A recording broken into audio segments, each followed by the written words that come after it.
Good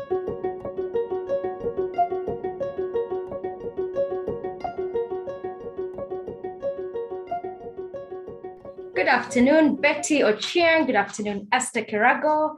Good afternoon, Epic Lorraine Life Events listeners and followers. We are very grateful that you're here with us once again to listen to a mentor and a mentee as we celebrate International Women's Day 2022. Betty and Esther, the theme for this year is amazing. I absolutely love it. It's breaking the bias. I absolutely love it. And what we've decided to do as Epic Lorraine Life Events is then, tweak it as we do with all our events and celebrate women who have stood on each other's shoulders and, the ones that have then, been mentored, telling us about their mentors and what they're doing, to pay it forward. And so that is how, when I called Esther, she said, yes, you must speak to my mentor. Her name is Betty Ochieng. I can't wait to do this with her. And so, ladies, here we are. No more Kenya, no cheating, no, questions sent in advance. So this is a real deal. Let's see how true you guys are in terms of being a mentor and a mentee. Karibuni sana. So International Women's Day, Global Day celebrating historical, cultural, and political achievements. The day is observed in support of taking action against gender inequality around the world. Betty Ochieng. Esther adores you as her mentor. She speaks very highly of you. You've been her life coach. You've been many things to her. Please describe Esther Kirago to us and the world. Wow. How many words should I use? Because this can turn into a book. So I know. Keep it short and sweet. I know. I think Esther, I would describe Esther as a go-getter, a learner, her excellence, but also very authentic. Loves God. She's very anchored. And she knows how to honor. And I can by no doubt tell you that I know Esther is going to go to places. She has no idea what that looks like, but I know it's a great place. So I can root for Esther because I have a lot of confidence in her future and in her dreams. She dreams big. And I think that's what we need to know because we are all created for greatness. And I think Esther goes for that. Yeah. Wow. Oh, I should have had tissues for this one. Amazing. Esther, describe your mentor, Betty, to us. Oh my goodness. I hope we have the entire afternoon with us, because I have many words. But I would begin by saying, wow, Betty is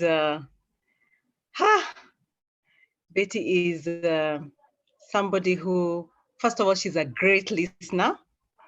She's a great listener. She embodies the greatness that I have seen in her. She's quite an achiever. She's a woman of faith. Faith I can't even explain. Faith beyond. Those kind of faith that you're just like, the way they say childlike faith, you're like, how? Yeah. So that is that's Betty. And she really has a big heart. There's no time that I knock on her door and she's too busy for me. She'll always squeeze time, find time for me. She knows how to affirm me and also to correct me where I'm going wrong. She's practically, many times I joke with her and tell her she's my mother in Nairobi, since my mother is far away from the city. I'm like, she's my mother in Nairobi. So she's my life coach, she's my mentor, and yet at the same time, she's my mother right here in Nairobi. So yeah, that's who she is. Incredible. It's really good when you're authentic about each other in that way. And so, Betty, even as I've been doing this, between mentors and mentees, one of the things that has been very clear is I don't think we grew up in a world where we knew that automatically you're a mentor. I don't even think, even as you journeyed with Esther, in your head or at the back of your mind, you imagined that you were mentoring her. Something, much later, and it's been an interesting question to ask people, who is your mentor? And guys really scratch their heads. Ladies are like, do I really have a mentor? What does that, we want to put so much meaning into it. And what I've realized for people like yourselves who are very authentic on this journey is you really did not begin as a mentor-mentee kind of a relationship. And that's what I would like for you to describe to us. How did this begin? Now that we're here saying that you're her mentor and she's your mentee. Wow. Actually, first we met through a common friend, and my common friend to Esther, we used to go to the same life group. So she invited me to their life group, and Esther happened to was the same church with her. And I think that's where we started off with just general convos. I think Esther I said she's a learner. So she sensed that she could learn something from me. And so she started coming my way. And then I also had a need. I had a need because I was trying to write one of the books of the many books that I want to write. By the way, my book is My Encounter with Faith. So Esther I then invited Esther to try and help me write another book, which I'm still writing. And at that time is when she also realized, well, there's a program you run called the Greatness Dream Builder. Why don't I enroll in it? And she enrolled in the program. And so she started off as a student of the Greatness Dream Builder program. And then that would morph into going deeper into some of those areas. The more we started having mentorship conversations coming up, either in the places that have been there, done that, but also in terms of our own spiritual journey, then we would share. And that's the place now that's how we struck off. That's how we started. Fantastic. I love that. And that's what I was saying. I love these authentic conversations. And we keep losing you a bit, so perhaps just check on your internet, Betty. And Esther, I can imagine, because of being such a successful editor, being a successful journalist, you had so many people, at your disposal for them to mentor you, for them to be your life coach, but you chose Betty. What is this about Betty that stood out, besides her faith, besides her all those other things that ticks the box for your values in terms of what you share as values? What is that thing that stood out for you? I think my very first interaction with Betty, we struck a chord. It felt like we had known each other. Like there was an easiness about us that, it's almost like we had not known each other. It was not the first time that we had met, and yet it was the first time we had met. And also, the more I sat under her feet and just learning under her, I could resonate so much. She could also resonate so much with me. We resonated with each other so well. And like I said before, she's a great listener. So she had this way of which she still has, this way of just listening and then bringing in a perspective that I have totally not even thought about. And I think that to me drew me more, because I'm like, why wouldn't I want to be under the feet of this person who's, shifts my thinking, shifts my perspective. It's always shifted to the positive side, not even in a way I had thought about an issue. And I was like, definitely, I must sit under her feet and continue to learn. So that was one of the things that made me say that, yes, I'm going to sit under her as a mentee. Fantastic. And both of you have brought out something again that has happened over the several interviews I have done, and I'm truly learning a lot and loving the conversations we're having. And that is what, Betty, you said. It's just not that I am older than you. You're even, like Esther has confessed, that you're like her mom in Nairobi. But it is where you're saying, it's not that I am better than you. There's something I can learn from you. There's something I can take from you as well. So it's just not me giving, but there's something as a mentee, she can offer you even at your age as her mom. Where do you think then, Betty, we are going wrong in terms of today's mentor-mentee relationship? Where do you think, even as women, we fail in terms of fixing each other's crown, that I am older than you, therefore you cannot tell me what to do.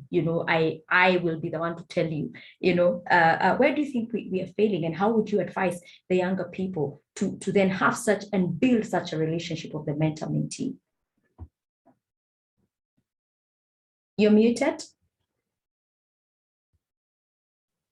Lorraine, I think you're bringing a very pertinent point in here, in the sense that when you look at mentorship, it's usually supposed to be people who've been there, done that. And usually in the olden days, it used to be people who've been there in terms of age, who've been there in terms of their time in the world, and therefore the exposure, right? But we found that as the world changed in terms of newer capabilities, newer professions, new economic models, and the world becoming a global village, there's speed of information, there's speed of transformation. And so sometimes you find that the versatile ones who are computer savvy, not the BBC ones, born before computers. So they have traveled in certain areas technologically, that meant that they can also mentor those of us who were born before computers. And that brought in a very different notion of mentorship. Therefore, it began to have that two-way bridge, where is in some shape you are mentoring, in some shape you're being mentored, and it's got nothing to do with age. It's just got to do with capability, to do with talent, to do with and talent is a big one. When you look at us during our time, it was about going to school, it was about your university degree. But then as time went by, it's moved to skills, it's moved to talent, it's moved to your giftings. And giftings has got nothing to do with age. You may find that there's this very young baby who knows to play a piano in a way that that somebody who's been around the corner for ages doesn't have. So I think that's very important. But where again we're going wrong is where we then don't take the conversation, the mentoring conversations within, so that we begin to help people make their own journeys. So it's not you telling them, but it's you connecting with what is already in them in terms of their own greatness, their own identity. So that you as a mentor, you are laboring to stir greatness within the person. Because one thing that I believe, and I always tell Esther and those who've come through my mentorship classes, that you cannot make a journey without that you've not made within. So it doesn't matter how much I have been to places, I can tell you that, but it takes you taking the journey within for you to be able to take the journey without. And that's the difference between the mentorship classes that I run, that we go inside and we start talking about your own identity, for example. Because if you've got a foundation that is based on the wrong premise, it doesn't matter how much I tell you that I've been there, done that. We need to sort out your foundation, which is your identity. If you have your own fears going on within you, it doesn't matter how much I load onto that. A fearful person cannot sail across the lake. You've got to deal with the fear and help them move from that place of fear. A person who does not believe that they deserve or does not have their own self-worth anchored in the right level, no matter how much I come to mentor you, that I've been here, I've done this, we need to set and remove that block called self-worth. So we increase your self-worth, we increase your sense of deserving. You can see that you deserve to be great. You deserve to achieve much, much more. But we need to work with you rather than come with this one jacket fits all. It's never a straight jacket. I love that. You must have had a journey within first. There's nothing you can come and fix if I have not. Oh, love that. I'm sure Esther will be sharing with all of us who are looking for mentorship classes. That is powerful. So Esther, then you have a tough job ahead of you, because then you've stood on this mighty woman's shoulder, and your work then is to be able to pay it forward. So then what are these lessons and values that you have learned, so that then the younger girls behind you looking up to you and saying, Esther, mentor me, and you're wondering, where would I start? I mean, what do I have so that I'm able to mentor you? What have you learned so that then you're able to pay it forward to the people that are behind, to the younger women behind you? I think one of the things that I've learned is that everybody has value within them. You know, often when people come to this mentor-mentee relationship, it's almost like you're coming to look for solutions. You're coming to take, you know, you're hoping the other person will fix, you know, your life. But then you realize along the way that it can't just be that way. You have value within you, that even though there are elements of your life, let's just say even you're looking for mentorship in terms of career, but there are elements of your life that, you know, that you have value, which you can also bring into the table. So I think that's one of the key things that I've picked, is that everybody has value within them.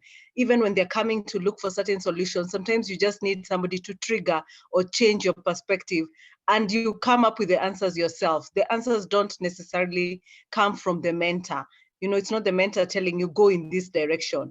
You know, she may point you, what if you think of this perspective? What do you think will come out of it? And when you try is when you realize, oh, okay. But also even you, in the process, you add value. Like at some point you realize, Betty said, even how we met or how along the way it was, she was in need of somebody who could help her to also write. So she wanted to write a book, and I knew I had the skills. That was my value, the value that I was coming to the table with. So even though I was looking for, you know, for solutions in terms of my career, the direction I was taking them forth, but I came to the table with something to offer, that everybody has value. If you look within, you really have something to give. It's not always a take-take kind of relationship. Excellent. So Betty, in our lifetime, do you imagine that we will truly get to a gender equality world? What would that world look like? You know, where we have achieved a free bias with no stereotyping.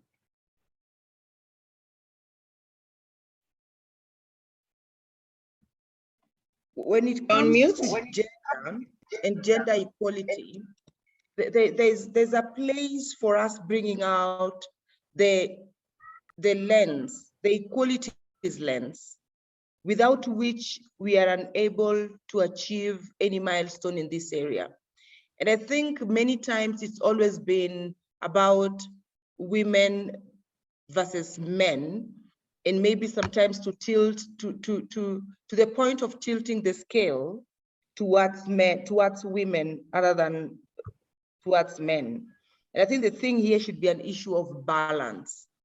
And when we begin the issue of equality and the issue and bring in the lens of diversity, where we begin to appreciate that there is something that a man will bring and there's something that a woman will bring, and these two diverse and different or enabled different kind of viewpoints makes a beautiful whole.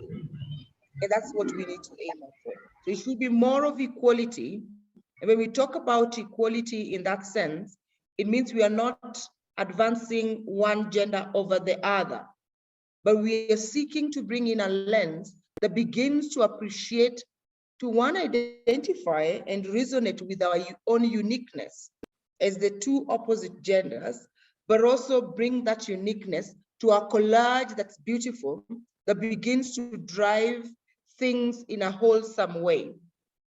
And I think that to me is one important thing. So are we able to achieve that? We need to also realize that we can achieve it, but it takes some work. It takes intersectionality. And when I talk intersectionality here, there is a lot of diverse lenses and layers that we need to work through for us to be able to achieve this. So if you find that the gender issue and gender equality is one layer, but amongst that and divergent in those spaces are things like power dynamics. How do we make power equal? Or how do we become sensitive to be able to manage conversations and to bring down the power inequality in a room, even when we are having conversations? And that's got nothing to do with just gender. It also touching on racism, and how do we bring in an anti-racist framework and lens to be able to again look at the issues of race also. Is it white supremacy, or is it because I'm Black? You know, and that's the place where you bring the BIPOC issues. So the thing is, when you look at Black, Indigenous, people of color, sort of, if you bring that lens, but then you add the power dynamics, which is the white supremacy or age, you know, or you bring in the lens of intersexuality, of sexuality as well, you find that there is a need for us to know that it is achievable, but it will take work. It will take us bringing an intersection in intersexuality and that approach that is multifaceted, if you like, so that it's not a one, it's just not looking at it from one angle. It is a prism of sorts. And yes, it's achievable, but it will take work. I absolutely love that. It's you know, it's amazing that you know, you've mentioned that, because I remember one of the interviews I did last week was to some software engineers, and you know, when I asked the same question, you know, in terms of, do we see a point where we shall see this equality?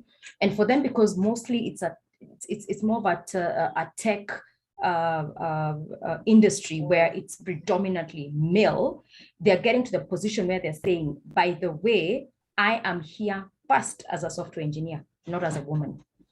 And I think and that's what I think you're saying, if we get to the point where we are, first of all, acknowledging that we are here where we are on merit, because we've achieved what we've achieved, first and foremost. Not that I have been appointed as CS because I'm a woman, because I am this because I'm a woman. You're there on merit, not just because you're a woman. It's incredible that you're a woman, because you don't hear them saying a man was appointed. No, but when a woman is appointed something, then there's that addition of a woman appointment. So I absolutely, I was just emphasizing on what you've said. Yeah. Sorry, Betty, go ahead. Sorry, Betty, go ahead. Yeah, it is important, because sometimes when you hear the argument around women and men, sometimes you wonder whether it's actually us as women projecting our own identity issues rather than the men having done us any ill. And sometimes I feel as though the men are falsely accused for just being men. And it's almost as though we want to call them to be less of men so that we can be women. And yet we don't need them to be less of men. We want them to be men. But it's just us rise to the occasion and be the woman, the full woman, the complete woman, the effective woman, the powerful woman. And you are not contrary to the man, you are complementing. And so you come in as a full, wholesome, equal into the equation. And that's where you find some policies such as race at work becomes very important and integral. But as you're having the conversations, it's about showing up competent, able, all right, and wholesome. And it goes back to the issue of identity. Is it that women have an identity crisis? So their identity can only be whole when it draws from the light of the man. Are we not light enough? And that's the question, that's the issue here. So it's us not feeling enough. It's us not feeling deserving. It's us not feeling our sense, not having our sense of worth plugged in at the right place. And that's what I was talking about earlier. Let's help people to make the journey within. Let me give you a little example. If I have an issue with love and I want to be loved, but if you ask me, you'll find that the issue of not being loved is not out there. It's actually within me. Do I feel loved? And usually when you're in class, we say you cannot be more deserving than you already are. You cannot be more lovable than you already are. It is your sense of feeling deserving that's a problem. It's your sense of feeling loved. So do you love yourself, for starters? Because when I fully love myself completely and in a healthy way, it is less of an issue that somebody else doesn't love me. I'm not going to negotiate for them to love me, but they will love me because I am. It's who I am. I am loved. I am loved. I am lovable. I mean, they have no choice but to love me, and I don't have to negotiate for it. So so the issue is the bedrock of a foundation of our identity. Do we feel loved? Do we feel human because we are women, or do we feel less of a human because I'm a woman? And then we project our own sense of identity rather than, and half of the time men wonder. I love this phrase, and this can be quite controversial. When they say, what a man can do, a woman can do better. What's that? What's that? Just let the man do his thing. I absolutely think we missed the whole equality and inequality conversation. I think that whole Beijing conversation, when all our women leaders went to Beijing, it completely lost the the purpose and the objective of what it was meant to be, that it became we're here to compete. No. It wasn't a competition, and there's a reason how God created man and woman in the way that he did. But then when it's coming to my career is totally different. You're an engineer, I'm an engineer. I've sat in the same class, you've sat in the same class. So it's really not a competition. So stop judging me based on what I wear. Judge me by what I am bringing on that table. Powerful. And Lorraine, think about it. Talk about Beijing and the feminist movement. The feminist movement, and don't get me wrong, feminist movement came for a very great cause, for a great purpose. Equal jobs, equal pay. And that's all good and important in the workplace. But when you come to the home, there is very distinct roles that as a woman, if I do not play that role, it doesn't matter how much money we make in that home, we will have lost something very, very important, which for me is the calling to build and nurture the next generation. And so I'm very prejudiced that the vices we see in the world today is because a generation of mothers were absent, either absent because we're trying to fend and do some sort of work that we want to measure up and be seen to be equal to the man. And we've left something very fundamental, which is building the next generation. And that's why for me, I took some very hard career decisions. I used to work for an organization that took me out into Sudan, in Darfur State, and El Fasher and Khartoum. It was an international posting. Rent will be paid, school fees will be paid. But I left that job because my daughters were 10 and 12. And that was a critical age for me as a mother to nurture them to be the woman that they are today. And more so even my sons. Yeah. So the thing is, we need to bring the lens of what's most critical. And I love a very professional lady. She used to be a mayor in the US many years ago. And she said that if a woman gets everything in terms of money, wealth, and everything, but loses her children because of the lack of nurturing and guidance, she has lost everything. And the thing is how much, when I play my full God-given role as a woman, I help even my husband. And without which he himself goes into shambles. So I started a movement called the Women of Valor movement, because women need to rise up to the occasion to play our God-given role which is to nurture and impact our next generation and impact the men in our lives and help them to be all that they can be. Wow, let me tell you, you need to come back for a full hour because my editors are going to kill me because they're like, Lorraine, keep this to a minimum of this time. But this is so interesting. So you got to come back. So very quickly, Esther, I know you're itching to say something on this. And for you, it is from the perspective of a younger woman in terms of, are we ever going to enjoy equality in your books? Well, I think one of the things that I quickly learned sitting under Betty, just being mentored, is that issue of identity. I think when we get the identity right, we get everything else right. That really is just the beginning of everything. So when we come to the table, we're not necessarily coming because we want to compete, but because I've understood this is James and this is his strength, and this is Esther and this is her strength. But it's really anchored from that place of identity, understanding who you are, what you're bringing to the table, and not necessarily looking at it and saying, hey, what a man can do, a woman can do better. I'm here as Esther in my capabilities, yes, as a woman, but, having been anchored in my identity, doing everything possible to rise and shine to the best of my ability. That is just enough. Awesome. God, I love you, ladies. I've got to bring this to a close. And my mentor, who I've never met, but she's my mentor, always ends all her interviews with this question. And I love the question. Betty, what do you know for sure? What do I know for sure? I think I know for sure that I am unlimited. I am an abundant being. I am first spiritual before I'm physical. And I know that I am unstoppable. I'm enough. Those are things you need to frame. I hope those are words you walk into your house and they're just there every day. Esther, what do you know for sure?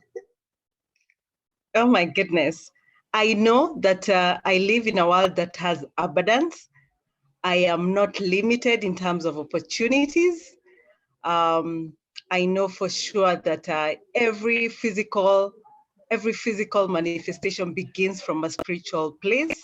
So it is important for me to anchor myself first spiritually. Yes, and I know for sure that I'm here to make a difference and I am enough. So ladies, this is the break the bias gesture that the world is doing. So I'll ask you to do this even as I read the statement from the UN Women. So here we go, break the bias. Break the bias means a world free of bias, stereotypes, and discrimination. A world that is diverse, equitable, and inclusive. A world where difference is valued and celebrated. Together, we can forge women's equality. Collectively, we can all break the bias. Break the bias. Okay. Excellent. Great.